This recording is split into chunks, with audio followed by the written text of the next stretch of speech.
السلام عليكم ورحمة الله وبركاته. أعوذ بالله من الشيطان الرجيم. بسم الله الرحمن الرحيم. الحمد لله رب العالمين والصلاة والسلام على سيدنا محمد وعلى آله وصحبه أجمعين. ആദരണീയരായ ശ്രോതാക്കളെ, നമ്മുടെ ഇന്നത്തെ വിഷയം ഒരു പ്രത്യേക വിഷയമാണ്.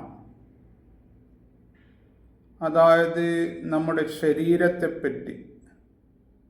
മനുഷ്യൻ്റെ ഈ ശരീരം എന്നുള്ളത് വളരെയധികം ചിന്തിക്കാനുള്ള, വളരെയധികം പഠിക്കാനുള്ള ഒരു സാധനമാണ്.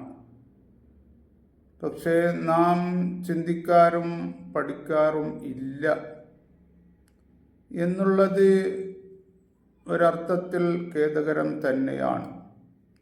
കാരണം അല്ലാഹു തആല പരിശുദ്ധ ഖുർആനിൽ അതിനെപ്പറ്റി പഠിക്കാനാണ് നമ്മോട് പറഞ്ഞിരിക്കുന്നത്. മനുഷ്യ ശരീരം അത് അള്ളാഹുവിൻ്റെ ദൃഷ്ടാന്തമാണ് എന്ന് അല്ലാഹു തആല പറഞ്ഞിട്ടുണ്ട്. ഞാൻ ഈ ചർച്ച ചെയ്യുന്ന മനുഷ്യ ശരീരത്തെപ്പറ്റി മുമ്പ് ക്ലാസ് എടുത്തിട്ടുണ്ട് എങ്കിലും അത് വേറെ വിഷയമാണ്. ഇന്ന് പറയുന്നത് വേറെ വിഷയമാണ്, മനുഷ്യ ശരീരത്തെപ്പറ്റി ആണ്. അല്ലാഹു തആല സൂറത്തുൽ ജാസിയയിൽ 3-4 ആയത്തുകളിലായിട്ട് നമ്മോട് ഈ ആകാശ ഭൂമിയിലും മനുഷ്യ ശരീരത്തിലും ലോകത്തെമ്പാടുമുള്ള ജന്തുജാലങ്ങളിലൊക്കെ നമ്മുടെ ദൃഷ്ടാന്തമുണ്ട് എന്ന് പറഞ്ഞിട്ടുണ്ട്. ചുരുക്കത്തിൽ പറയുന്നതാണ്. അതിൻ്റെ അർത്ഥം, അതിനെപ്പറ്റി നിങ്ങൾ പഠിക്കണം, ചിന്തിക്കണം, ഗവേഷണം ചെയ്യണം, കാര്യങ്ങൾ നിങ്ങൾ കണ്ടെത്തണം, അള്ളാഹുവിനെ മനസ്സിലാക്കണം, അള്ളാഹുവിലേക്ക് അടുക്കണം എന്നാണ്. സൂറത്തുൽ ഫുസ്സിലത്തിലും അല്ലാഹു തആല 53-ാമത്തെ ആയത്തിൽ പറഞ്ഞിരിക്കുന്നത് ലോകത്തിൻ്റെ നാനാ ദിക്കുകളിലും മനുഷ്യ ശരീരത്തിലും നമ്മുടെ ദൃഷ്ടാന്തമുണ്ട് എന്നാണ്. അതേപോലെ തന്നെ സൂറത്തു ദാരിയാത്തിൽ അല്ലാഹു തആല ചോദിക്കുന്നുണ്ട്, നിങ്ങളുടെ ശരീരത്തെപ്പറ്റി നിങ്ങൾ ചിന്തിക്കുന്നില്ലേ, അതിനെപ്പറ്റി ഗവേഷണം ചെയ്യുന്നില്ലേ എന്ന്. സൂറത്തുൽ ഇൻഫിത്താറിൽ അല്ലാഹു തആല 8-ാമത്തെ ആയത്തിലും പറഞ്ഞത്, നിങ്ങളുടെ ശരീരം എന്നുള്ളത് അത് ഒരു വലിയ രൂപത്തിൽ, കാഴ്ചക്ക് അത്ര വലിയ രൂപമല്ല എങ്കിലും അതിൻ്റെ അകത്ത് അല്ലാഹു തആല എത്രയോ വ്യത്യസ്തമായ മില്യൺ, ബില്യൺ, ട്രില്യൺ, ക്വാഡ്രില്യൺ, നോനില്യൺ, ഓക്ടില്യൺ, സെന്റില്യൺ, ഇങ്ങനെ തുടങ്ങി കണക്കില്ലാത്ത സാധനങ്ങളെ കൊണ്ട്, വ്യത്യസ്തമായ സാധനങ്ങളെ കൊണ്ട് കൂട്ടി ഘടിപ്പിച്ച ഒന്നാണ് നിങ്ങളുടെ ശരീരം എന്ന് അല്ലാഹു തആല നമ്മോട് പറയുന്നു. അല്ലാഹു തആല ഖുർആനിലെ പലയിടത്തായിട്ട് ഏകദേശം 700ഓളം സ്ഥലത്ത് അല്ലാഹു തആല നമ്മോട് ചിന്തിക്കാൻ പറഞ്ഞിട്ടുണ്ട്. അതായത് അതിൻ്റെ അർത്ഥം പഠിക്കണം, ചിന്തിക്കണം. പരിശുദ്ധ ഖുർആൻ ഏറ്റവും കൂടുതൽ പ്രോത്സാഹനം നൽകുന്നത് ഈ പഠനത്തിനാണ്.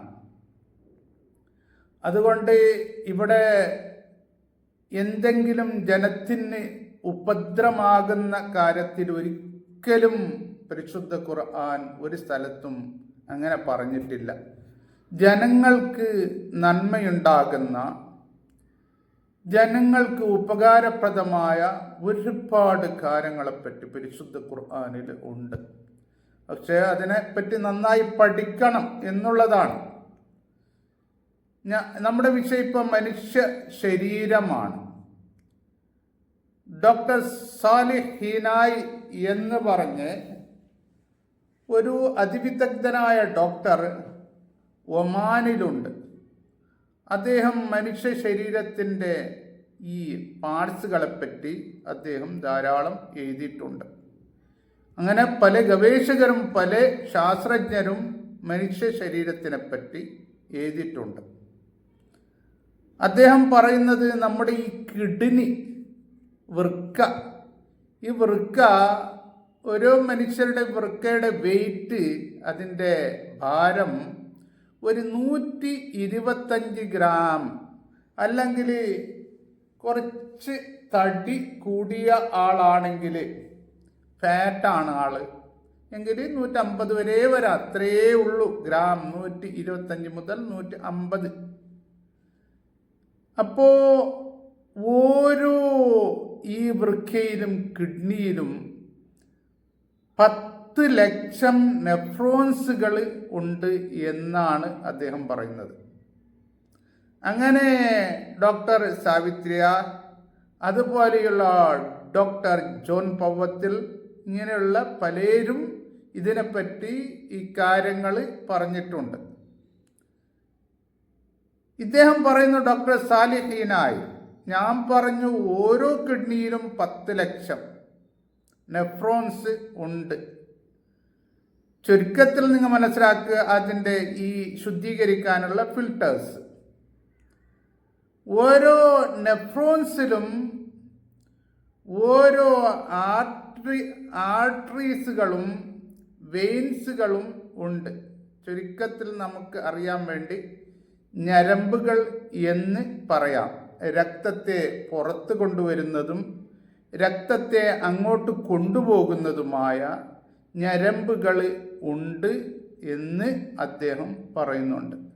അപ്പോൾ ചുരുക്കത്തിൽ ഒരു കിഡ്നിയിൽ തന്നെ ഏകദേശം 30 ലക്ഷം ഇങ്ങനെയുള്ള സാധനങ്ങളുണ്ട്. മറ്റു കിഡ്നിയിലും 30 ലക്ഷം സാധനങ്ങളുണ്ട്. ഇത് എവിടെയാണ് അള്ളാഹു താല ഇത്രയും ചെറിയ ഒരു കിഡ്നിയിൽ അള്ളാഹു പിടിപ്പിച്ചിരിക്കുന്നത്, അതിൻ്റെ അകത്ത് അള്ളാഹു പ്ലാന്റ് ചെയ്തിരിക്കുന്നത്? ഇത് അള്ളാഹുവിൻ്റെ കഴിവാണ്, അള്ളാഹുവിൻ്റെ കുദറത്താണ്. അത് അള്ളാഹുവിന് മാത്രമേ കഴിയുകയുള്ളൂ. നമ്മുടെ കിഡ്നിയിലുള്ള ഈ പറഞ്ഞ ആ ഞരമ്പുകൾ എന്ന് നമുക്ക് പറയാം, അതിനെ ഒന്ന് പുറത്തെടുത്ത് ഓരോന്നിനെയും അതിനെ ടിപ്പ് ടു ടിപ്പായിട്ട്, എഡ്ജ് ടു എഡ്ജായിട്ട്, അതായത് അതിൽ ഓരോന്നിനും ജോയിൻ ചെയ്ത് വെച്ചാൽ ഈ കിഡ്നിയുടെ അകത്തുള്ള ഈ ഞരമ്പുകൾ, അതിൻ്റെ നീളം 100 കിലോമീറ്റർ ഉണ്ടാകും എന്ന് ശാസ്ത്രജ്ഞർ പറയുന്നുണ്ട്. ഒരു വലിയ ഗവേഷകൻ ഒരു ലേഖനം എഴുതിയിട്ടുണ്ട്, ആയാത്തുല്ലാഹി ഫിൽ ഖൽബ്, അതായത് അള്ളാഹുവിൻ്റെ ദൃഷ്ടാന്തം ഈ കിഡ്നിയിൽ എന്ന് പറഞ്ഞിട്ട് ഒരു ലേഖനം എഴുതിയിട്ടുണ്ട്. അങ്ങനെ ഈ നമ്മുടെ തലയോട്ടിലുള്ള ഈ മുടികൾ, അതിൻ്റെ എണ്ണം എത്ര? ഏകദേശം 1,20,000 ഉണ്ട്. എല്ലാവർക്കും മുടിയുണ്ട് എങ്കിലും അതിനെ പരിപൂർണമായി എണ്ണി കണക്കാക്കിയവർ വളരെ വളരെ വിരളം ആയിരിക്കും. അപ്പോൾ 1,20,000 മുടി, പലർക്കും അതിലും കുറവുണ്ടാവും. ഇന്നത്തെ കാലത്ത് മുടി കൂടുതൽ കൊയ്തു പോകുന്ന കാലമാണ്. അപ്പോൾ ഓരോ മുടിയിലും ഓരോ മസിലുണ്ട് എന്ന് മാത്രമല്ല, സെബാസിയസ് ഗ്ലാൻഡുകൾ ഉണ്ട്, ഒരു ആർട്ടറി ഉണ്ട്, ഒരു വെയിൻ ഉണ്ട്. ഓരോ മുടികളിലും ഇതുണ്ട്. അപ്പോൾ ഓരോന്നിനെയും ഈ 4 സാധനം വെച്ച് നോക്കിയാൽ ഓരോന്നിലും ഈ പറഞ്ഞ 4 സാധനങ്ങൾ, muscle, sebaceous gland, artery and vein. അപ്പോൾ എത്രയായി? 4 ലക്ഷം, ഏകദേശം 5 ലക്ഷത്തോളം സാധനങ്ങൾ അതിൻ്റെ അകത്ത് അടങ്ങിയിട്ടുണ്ട്. അതല്ലാതെയും വേറെ ഒരുപാട് സാധനങ്ങൾ ഉണ്ടാകാം. ശാസ്ത്രം ഇതുവരെ കണ്ടെത്തിയത് അത്രയാണ് എന്നാണ് അർത്ഥം.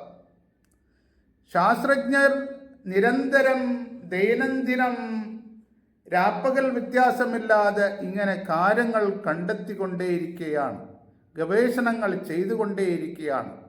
പരിശുദ്ധ ഖുർആനിൽ അത്ര സ്ഥലത്തും ഗവേഷണം ചെയ്യാൻ വേണ്ടി പറഞ്ഞത് ഇത്തരം കാര്യങ്ങൾ കണ്ടെത്താൻ വേണ്ടിയാണ്. പക്ഷേ ആ ഗവേഷണങ്ങളിൽ ഞങ്ങൾ കുറച്ച് ബേക്കിലോട്ടായിപ്പോയോ എന്ന് സംശയിക്കപ്പെടേണ്ടതുണ്ട്. നമ്മുടെ ഹാർട്ട് ഏകദേശം ഉമ്മാന്റെ ഗർഭാശയത്തിൽ നാം അവിടെ പ്ലാന്റ് ആയത് മുതൽ ഒരു കുറഞ്ഞ ദിവസം മുതൽ നാം നമ്മുടെ അന്ത്യം വരെ അത് ഇടിച്ചുകൊണ്ടേയിരിക്കുന്നു. ഒരു മിനിറ്റിന് ഏകദേശം 70 മുതൽ 80 വരെ തവണ അതിൻ്റെ മിടിപ്പ് ഉണ്ടായിക്കൊണ്ടേയിരിക്കുന്നു. അത് ഒരിക്കലും നിലക്കുന്നില്ല. നിലച്ചാൽ മനുഷ്യൻ്റെ അന്ത്യമായി. മനുഷ്യൻ്റെ ഹാർട്ടാണ് ഓരോ മിനിറ്റിലും 70-നും 80-ന്റെ ഇടയ്ക്ക് ഇടിക്കുന്നത്. ഹമ്മിങ് ബേർഡ്സ് എന്ന് പറയുന്ന ഒരു പ്രസിദ്ധമായ ബേർഡ്, ഒരു പക്ഷിയുണ്ട്. അതിൻ്റെ ഹാർട്ടാണെങ്കിൽ ഓരോ മിനിറ്റ് വെച്ചിട്ട് ഓരോ മിനിറ്റിലും 1200 പ്രാവശ്യം ഇടിക്കുന്നു, അങ്ങനെ ഇടിച്ചുകൊണ്ടേയിരിക്കുന്നു എന്നാണ് ശാസ്ത്രജ്ഞർ പറയുന്നത്. ഇങ്ങനെ നാം ഓരോ കാര്യങ്ങൾ എടുത്തു പറഞ്ഞാൽ ദൈനംദിനം നമുക്ക് പറയേണ്ടി വരും. അത്രമാത്രം കാര്യങ്ങളുണ്ട്. ഇതുകൊണ്ടെല്ലാം നാം അള്ളാഹുവിലേക്ക് എത്തണം. ഇതൊക്കെ അള്ളാഹുവിൻ്റെ കഴിവാണ്, അള്ളാഹു ചെയ്ത നിഅമത്തുകളാണ്. ഒരുപാട് നമുക്ക് പഠിക്കാനും പറയാനും ഉണ്ട്. അള്ളാഹു തആല ഇവിടെ നന്നായി പഠിച്ച് ജനങ്ങൾക്ക് എന്നും എവിടെയും എപ്പോഴും നല്ലത് മാത്രം ചെയ്യുവാൻ നമുക്ക് തൗഫീക്ക് നൽകട്ടെ.